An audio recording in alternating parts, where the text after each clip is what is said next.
வணக்கம். சாய் மீடியா செய்திகள். உருளையன்பேட்டை பகுதியில் ரவுடியை தாக்கி கொலை செய்ய முயன்ற 3 பேரை போலீசார் கைது செய்து சிறையில் அடைத்தனர். உருளையன்பேட்டை ராஜீவ்காந்தி நகரை சேர்ந்தவர் அருண் மரியநாதன். புதுச்சேரி டிராவல்ஸ் உரிமையாளர்களிடம் சுமார் 4.53 கோடி ரூபாய் மோசடி செய்த வழக்கில் நகைக்கடை உரிமையாளர்கள் 2 வரை சிபிசிஐடி போலீசார் கைது செய்துள்ளனர். புதுச்சேரியில் 1000 வீடுகளில் சூரிய ஒளி மின் திட்டம் அமைக்க மின்துறை நடவடிக்கை. புதுச்சேரியில் சுற்றுச்சூழல் பாதுகாப்பு மற்றும் நீர்நிலைகளை பாதுகாக்கும் நோக்கில் பிரசிடென்சி மேல்நிலைப் பள்ளி மற்றும் பிரசிடென்சி மேல்நிலைப் பள்ளி எலைட் ஆகிய பள்ளிகளின் மாணவர்கள் இணைந்து உழவர்கரை தொகுதியில் உள்ள வண்ணான் குளத்தை தூய்மைப்படுத்தும் சிறப்பு துப்புரவு பணியில் ஈடுபட்டனர். புதுச்சேரியில் சுற்றுச்சூழல் பாதுகாப்பு மற்றும் நீர்நிலைகளை பாதுகாத்திடும் வகையில் பிரசிடென்சி மேல்நிலைப் பள்ளி மாணவர்கள் மற்றும் பிரசிடென்சி மேல்நிலைப் பள்ளி எலைட் மாணவர்கள் இணைந்து உழவர்கரை தொகுதியில் அமைந்துள்ள வண்ணான் குளத்தை தூய்மைப்படுத்தும் சிறப்பு துப்புரவு பணியில் ஆர்வமுடன் ஈடுபட்டனர். இந்த நிகழ்ச்சிக்கு உழவர்கரை தொகுதி சட்டமன்ற உறுப்பினர் நாராயணசாமி, மாநகராட்சி ஆணையர் அருண், சமூக ஆர்வலர் கார்த்தி மற்றும் பிரசிடென்சி கல்வி நிறுவனங்களின் தாளாளர் டாக்டர் கிறிஸ்டிராஜ் உள்ளிட்டோர் தலைமை தாங்கி மாணவர்களை ஊக்குவித்தனர். இந்த நிகழ்வில் பங்கேற்ற என்எஸ்எஸ் மாணவர்கள் மிகுந்த உற்சாகத்துடன் குளத்தில் தேங்கியிருந்த பிளாஸ்டிக் கழிவுகள் மற்றும் பிற குப்பைகளை அகற்றி சுற்றுச்சூழல் தூய்மையின் அவசியத்தை செயல் மூலம் எடுத்துக்காட்டினர். இந்த துப்புரவு பணி பொதுமக்களிடையே நீர்நிலைகளை பாதுகாத்திடும் விழிப்புணர்வை ஏற்படுத்துவதோடு மட்டுமல்லாமல் இளைஞர்களின் சமூக பொறுப்புணர்வையும் வெளிப்படுத்தும் சிறப்பான முயற்சி என்று பாராட்டுகளை பெற்றுள்ளது. புதுச்சேரியில் கோசி சந்திரன் நினைவேந்தல் நிகழ்வில் எம்பி ராமதாஸ் கலந்து கொண்டு கோசி சந்திரனின் படத்தை திறந்து வைத்து மலரஞ்சலி செலுத்தினார். மறைந்த சமூக ஆர்வலர் கோசி சந்திரனின் படத்திறப்பு மற்றும் நினைவேந்தல் நிகழ்ச்சி புதுச்சேரி தமிழ்ச்சங்க வளாகத்தில் நடைபெற்றது. அனைத்து மீனவ இயக்கங்கள் மற்றும் சமுதாய பெரியோர்கள் இணைந்து நிகழ்ச்சியை ஏற்பாடு செய்திருந்தனர். இந்நிகழ்ச்சியில் புதுச்சேரி எம்பி பேராசிரியர் ராமதாஸ், முன்னாள் எம்எல்ஏ இளங்கோ, பேராசிரியர் பெரியாண்டி ஆகியோர் கோசி சந்திரனின் திருவுருவப் படத்தை திறந்து வைத்து மலரஞ்சலி செலுத்தினர். இதனைத் தொடர்ந்து கோசி சந்திரனின் நினைவேந்தல் மலர் வெளியிடப்பட்டது. ராமஜெயம், குமரன் மற்றும் பேராசிரியர் மாசிலாமணி, முனைவர் செல்வகுமாரி, முனைவர் வல்லத்தான், வேலு, தர்மராஜ், நல்லவாடு குமார், காலாப்பட்டு குமார் உள்ளிட்டோர் மலரினை வெளியிட்டு முதல் பிரதியை பெற்றுக் கொண்டனர்.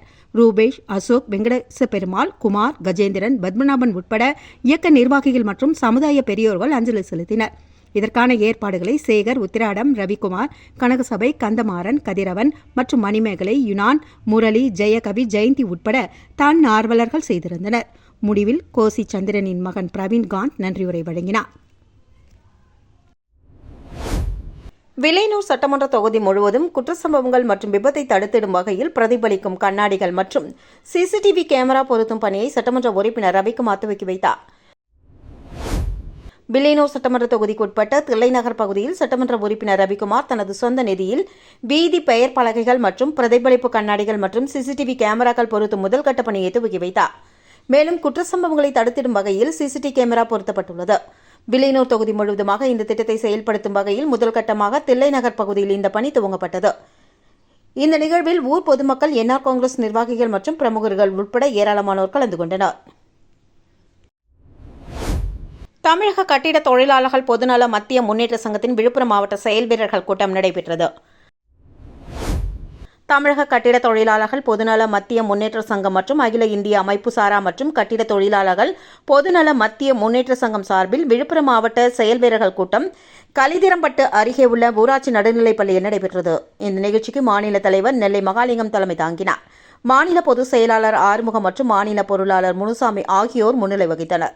மாநில பொருளாளர் பேச்சியப்பன் மற்றும் பொதுச் செயலாளர் பழனிசாமி ஆகியோர் வரவேற்புரை ஆற்றினர். சட்ட ஆலோசகர் சக்திவேல் கூட்டத்தில் நிறைவேற்றப்படவிருந்த தீர்மானங்களை வாசித்தார். இந்த கூட்டத்தில் புதுச்சேரி மாநில தலைவர் அருணாசலம், மாநில கௌரவ ஆலோசகர் முத்துவேல், மாவட்ட மகளிர் அணி நிர்வாகி கோமதி உள்ளிட்டோர் சிறப்புரை நிகழ்த்தினர். மேலும் சிறப்பு அழைப்பாளர்களாக பாண்டியன், வனிதா முருகன், ராமசாமி, தமிழ்வாணன், மகாதேவன், வெங்கடாசலம், செந்தில் உள்ளிட்டோர் கலந்து கொண்டு நிகழ்ச்சியை சிறப்பித்தனர். மாநில, மாவட்ட, ஒன்றிய, நகர மற்றும் கிளை நிர்வாகிகள், தொண்டர்படை அமைப்பாளர்கள், மகளிர் அணி நிர்வாகிகள், சங்க உறுப்பினர் திரளாக கலந்து கொண்ட இந்த கூட்டத்தில் பல்வேறு முக்கிய தீர்மானங்கள் நிறைவேற்றப்பட்டன. குறிப்பாக கட்டுமான மற்றும் அமைப்புசாரா தொழிலாளர்களின் 15 அம்ச கோரிக்கைகளை தமிழக அரசிடம் வலியுறுத்துவது, திருநெல்வேலி மாநகரில் மாபெரும் இருசக்கர வாகன பேரணி நடத்துவது, 15 அம்ச கோரிக்கைகளை வலியுறுத்தி கவன ஈர்ப்பு ஆர்ப்பாட்டம் நடத்துவது உள்ளிட்ட தீர்மானங்கள் நிறைவேற்றப்பட்டது. மேலும் தமிழக உட்பட கட்டுமான தொழிலாளர்கள் நல வாரியம் மூலமாக தொழிலாளர்களுக்கான நலத்திட்ட விரிவுபடுத்த வேண்டும், தொழிலாளர் நலப்பயன்களை எளிதாக கிடைக்க செய்திட வேண்டும் உட்பட பல்வேறு கோரிக்கைகளும் கூட்டத்தில் வலியுறுத்தப்பட்டது. தனியார் நிறுவனம் தயாரித்து ஏவிய ராக்கெட் வெற்றி பெற்றதற்கு புதுச்சேரி முதல்வர் ரங்கசாமி வாழ்த்துக்களை கூறியுள்ளார். இதுகுறித்து அவர் வெளியிட்டுள்ள வாழ்த்து செய்தியில்,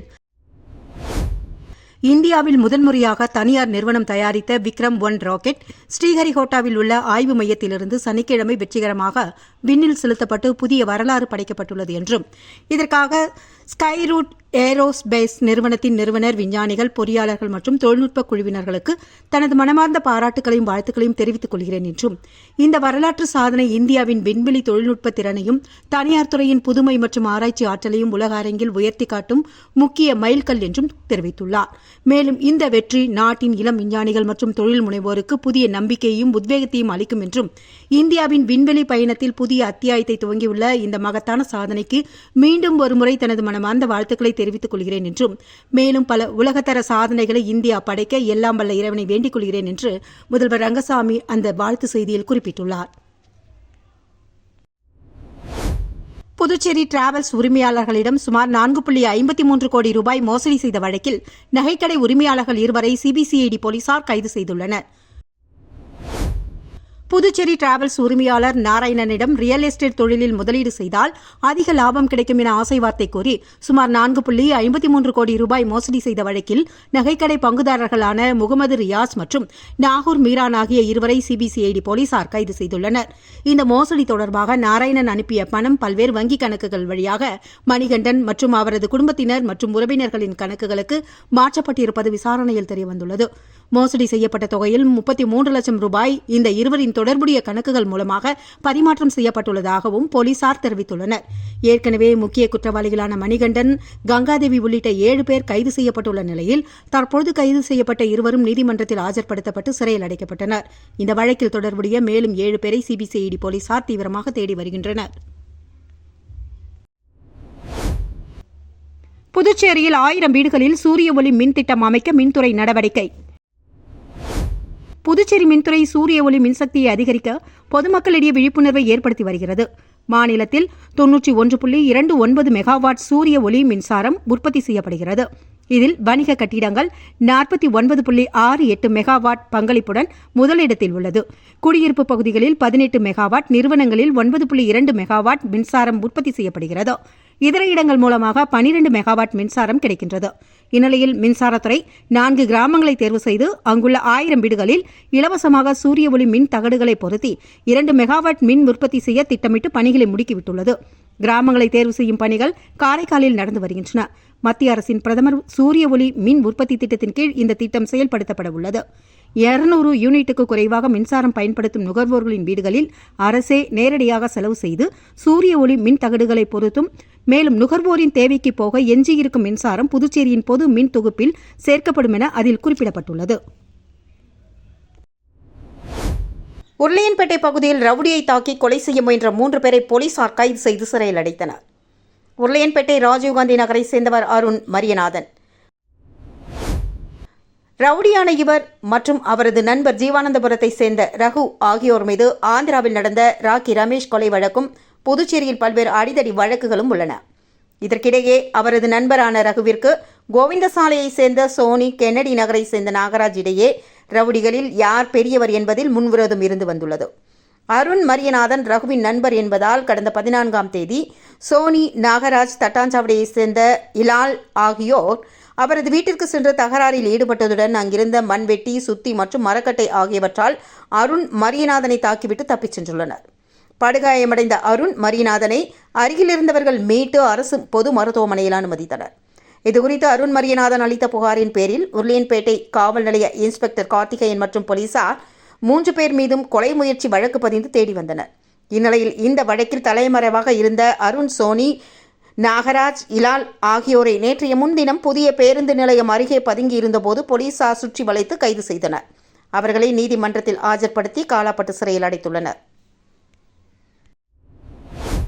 லாஸ்பேட்டை தொகுதியில் அரசு பள்ளி மாணவர்களுக்கு இலவச மழைக்கால அங்கி, சீருடைகளை அமைச்சர் சிவக்கொழுந்து வழங்கினார். புதுச்சேரி லாஸ்பேட்டை தொகுதிக்கு உட்பட்ட பித்துசிட்டிப்பேட்டையில் உள்ள பண்டிட் துரைசாமி அரசு உயர்நிலைப் பள்ளியில் மாணவர்களுக்கு இலவச மழைக்கால அங்கி மற்றும் பள்ளி சீருடைகள், பள்ளி நாட்குறிப்பேடு மற்றும் பயிற்சியீடுகள் வழங்கப்பட்டது. இந்த நிகழ்ச்சியில் சிறப்பு விருந்தினராக கலந்து கொண்ட லாஸ்பேட்டை தொகுதி சட்டமன்ற உறுப்பினரும் அமைச்சருமான சிவக்கொழுந்து மாணவர்களுக்கு நலத்திட்ட பொருட்களை வழங்கினார். தொடர்ந்து கல்வியில் சிறந்து விளங்கி அரசு வழங்கும் நலத்திட்டங்களை மாணவர்கள் முழுமையாக பயன்படுத்திக் கொள்ள வேண்டும் என்று அறிவுறுத்தினார். பள்ளி தலைமை ஆசிரியர் உஷா தலைமையில் நடைபெற்ற இந்த நிகழ்வில் ஆசிரியர்கள், மாணவர்கள் மற்றும் பெற்றோர்கள் கலந்து கொண்டனர்.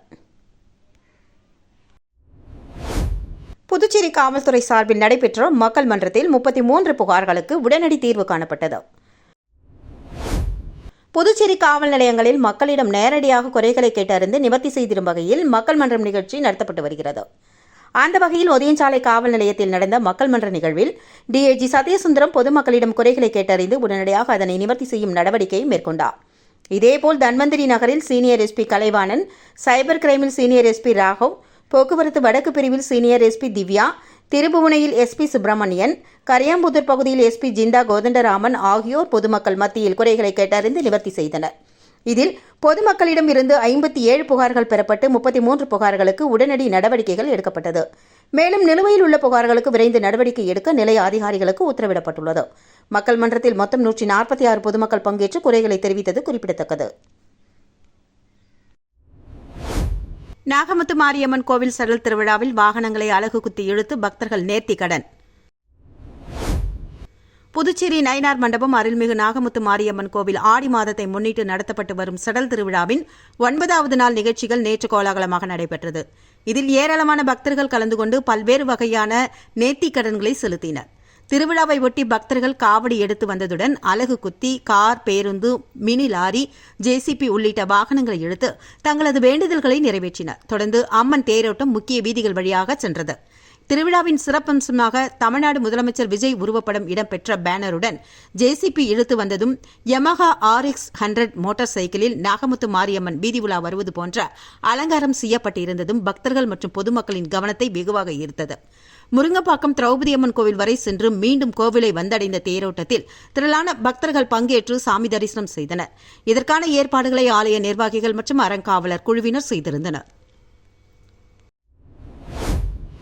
புதுவை பிரதேச காங்கிரஸ் கமிட்டியின் பொதுச் செயலாளர் ஞானப்பிரகாச ரெட்டியாரின் நினைவு தினத்தையொட்டி அவரது படத்திற்கு மக்களவை MP வைத்திலிங்கம், முன்னாள் MLA பெரியசாமி உள்ளிட்டோர் மலர் தூவி மரியாதை செலுத்தினர்.